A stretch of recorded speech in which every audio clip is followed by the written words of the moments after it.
Hello my friends, I am Rob, or Omnisci, or the Dungeon Tutor, depending on where you catch me. Today I'm doing day 6 of RPGaDay, and again, this year they've been asking us questions, all desired to get responses that hopefully will talk about our positive things in the role-playing game sphere and try to uplift the community a bit. Today's question is, how would you get more people into playing RPGs? Now, understanding right now more people than ever are playing RPGs. I don't know if anybody would argue against that. With the success of live videos, streams of people playing games, including produced ones like Critical Role or Acquisitions Incorporated, there's a lot of things people can do and see that can draw them into role-playing games. The cultural penetration of Dungeons & Dragons has been vast. An entire hit show, Stranger Things, owes its existence to Dungeons & Dragons as much as anything.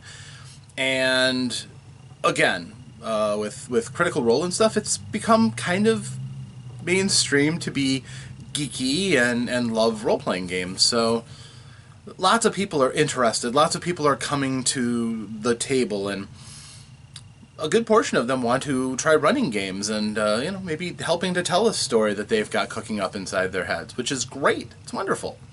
I couldn't be happier with the direction things are going, unless, of course, some people who are toxic were less toxic and things like that. But what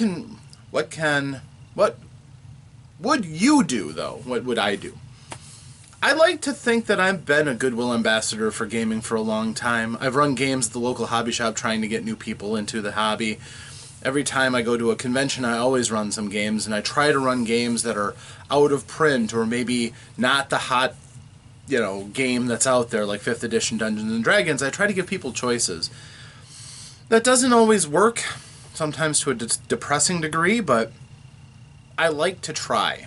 I like to try to show people that there's lots of things out there. Fantasy isn't everybody's cup of tea. And if all of your friends are playing 5th edition Dungeons & Dragons and that just doesn't speak to you, well, that could be dispiriting if you thought that was the only thing that was out there.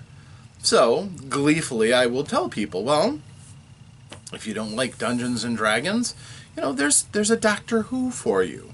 There's Star Trek and Star Wars. If you don't like a particular IP, there are games like Traveler. If you don't like sci-fi, there's games like Shadowrun, or It Came from the Late Late Late Show, or Fireborn, or it just goes on and on, doesn't it? Scion and Fiasco, and just so many games out there. So that's one thing, is to show the plurality of games. And I really kind of wish that Wizards of the Coast, with their huge money budget and stuff, and the success they've had, would turn that towards other games too. Much as TSR realized right away that not everybody was going to get into Dungeons & Dragons. How long was it before they went into this game, Star Frontiers?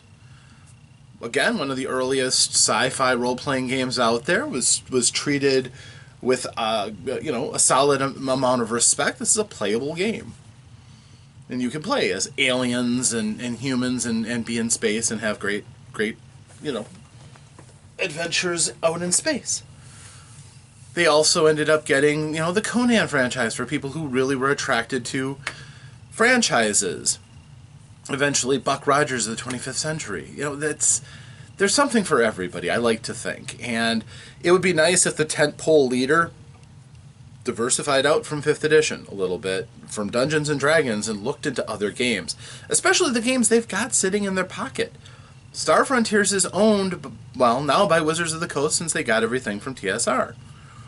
Whatever other buzz you hear about a pretender Star Frontiers coming out, that's, if that ever comes out, This is a solid game that they could develop and really do something with to give people another option, another range. But if you got out from underneath Wizards of the Coast, yeah, there's a lot of people making some really solid games, and I think that helps. Especially with some of the outreach to the very poorly served demographics that are out there. I mean, My Little Pony, Tales of Equestria, has a sizable and very loyal group that really attends that game. Why? Because nobody else was going after the market of, younger girls who still have an imagination and want to tell stories of their own and play in a game. There's a market for games like that. There's a market for games like Thirsty Sword Lesbians. Sure.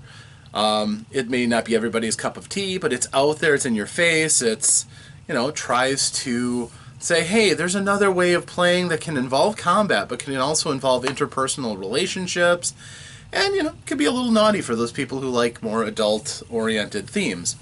And I think the success of games like Mork Borg and Mothership showed that people don't just want D&D. There's a large amount of people crying out for new games. So that I think is one of the best things for groups overall, and that's something I try to bring to the table as awareness for these other games and an opportunity for people to try them out for themselves and maybe find their own path, maybe find a group and enjoy playing on these other games. As far as what else I could go up to people and constantly proselytize for role-playing games. I could. I do that in these videos, but I think I do all that I reasonably could for a hobby. Unless I could get rid of my day job and spend all my time making these outreach videos and, answering people's questions and trying to be the goodwill ambassador for gaming, I've pretty much hit the limit of what I can do. So that's my ultimate answers. I can't really do much more.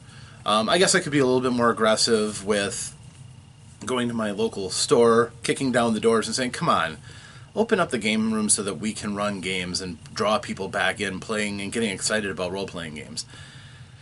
I could do that. And I probably will very soon, because I really do miss the kids that I used to run games for back in the day. But I think I'm going to downshift a little bit, and I think I'm going to go with like Swords and Wizardry Light and just kind of have fun with very, very beginner games at first and ramp my way up from there. Or maybe I'll even introduce a different role-playing game altogether and see if I can get some interest around here. I've got a game like Chill, for instance, that might draw some people, get people who want to get away from Dungeons and Dragons and try something different. So we'll see about that. There are some limitations and constraints. Obviously, it would be hard to do the Fantasy Flight Star Wars games or even Genesis because of their reliance on specialized dice that I only have a single set, and that'll be enough for me for my group, but if I'm going to be dealing with 8 or 9 people, that might be a little bit more complicated. So most certainly would be. But we're working on it. We're working on it. What I hope to see in the future for gaming that would, again, draw more people in, first and foremost, I think a D&D movie that doesn't suck would be nice. The new D&D movie coming out, of course, we've seen the trailer for it, and I think it looks pretty good. Yeah, people are going to be hypercritical, and it shows some of the darker side of our hobby, really, when you've got people who are like, a druid can't wild shape into an owl bear. That's against the rules. Yeah, it's an interpretation focused through the lens of the director. So rules don't really matter when you're making a movie. It's cute when they throw fan service in, but let's be real, that scene was pretty cool. Furthermore, something like that happening, if we can get rid of some of the distractions that the hobby has had, the Satine Phoenixes of the hobby, who may not exactly be good actors and have stirred up controversy and problems, despite the fact that they come from a gaming community that kind of adores them. As a personality, we do show a lot of hero worship to people who are somewhat famous for one thing or another, and are willing to forgive them an awful lot. Some people really have pushed those boundaries.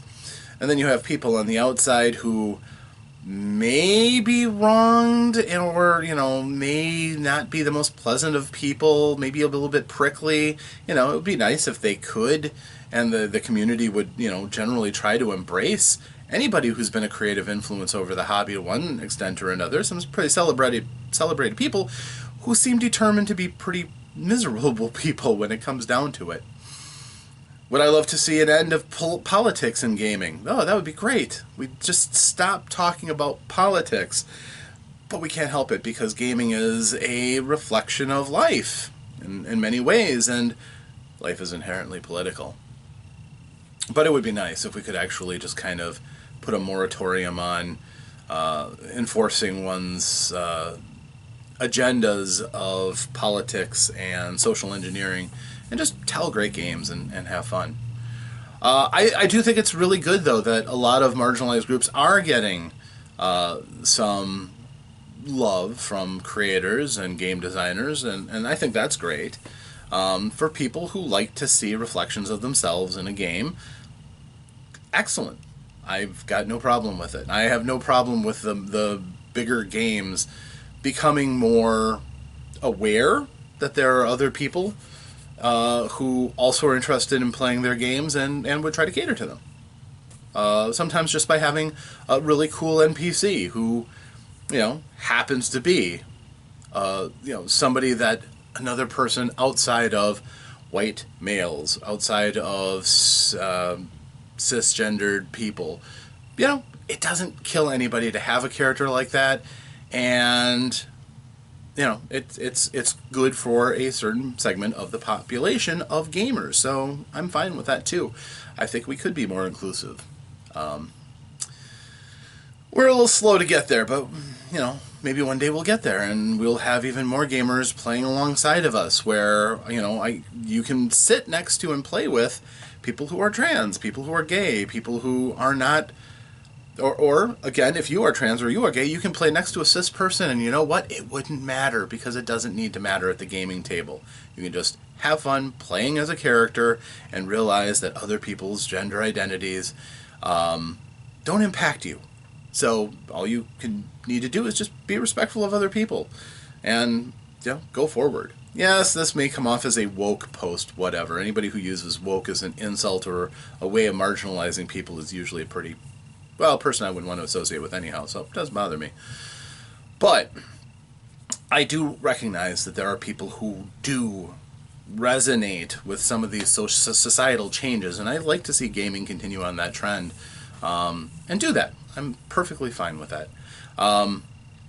As an anecdotal example of that, we were playing in the Dragon Heist adventure, and the group came across the shop Steam and Steel, which is on the street in Troll Skull Alley that the adventures kind of loosely take place around.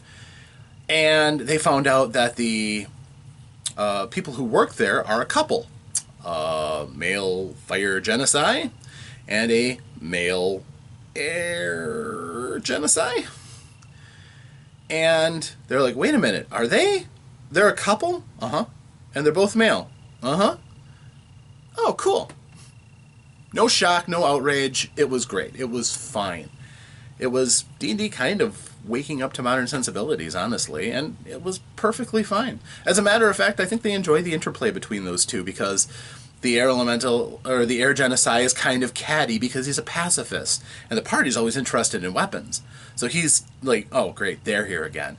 And the fire genocide is, it's good to flex my muscles and sometimes make something with a nice fine edge that I can show off my skills for, even if my partner's not too thrilled with helping me with a magic to do it. We'll still make you excellent stuff at a fraction of the time other people can, because we can use our inherent magics for that, and that's great. You can do a lot when you don't have to put on the apron and the massive gloves to protect yourself from the heat. I can forge metal like nobody's business, and he can almost instantly quench anything I make, which is great. And that magic just helps the metal and everything. So that's cool. That's something I've really enjoyed, and I hope to see more of that in games. So, I do think that we're going in the right direction. I do think that gaming is involving more and more people, and despite a few setbacks, I think it's going to be just fine in the future. So that's my response. That's what I do to try to make sure that more people get into role-playing games who should be in games, or who could be, who could find it a useful outlet, who could be bettered by it, who could find new friends and new vistas to conquer. Overall, pretty good question, I think.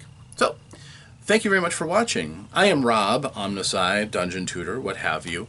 And if you liked this video and you thought, hey, I could do something like that, please do. The opening graphic for my videos, with all the questions, can be found at RPGaDay.com. And you can make your own videos or blogs, or maybe these questions might inspire you to respond with a beautiful picture or a piece of poetry or something like that. Post to your social media, whatever. It's all about making the gaming community a better place to be in. And it's a cause I firmly believe in. So, also, if you thought anything of what I said and you want to, say, hey, it's a great job you did, or better yet, if something I said resonated with you, or you thought of something, or maybe, maybe I don't do everything that I could for RPGs and you have some suggestions, leave it in the comments below. Go to Facebook and put it in my Dungeon Tutor Facebook group, or go to my Omnisci page and send me a message, whatever you'd like. And I'll try to get back to you as quickly as possible, maybe even responding with a video if that's something you'd like, and we can talk beyond that. So, until next time, my friends, hopefully tomorrow, right? Where we will be going with the System Sunday question. That's where we're going to go. And thank you for joining me. Until next time, farewell.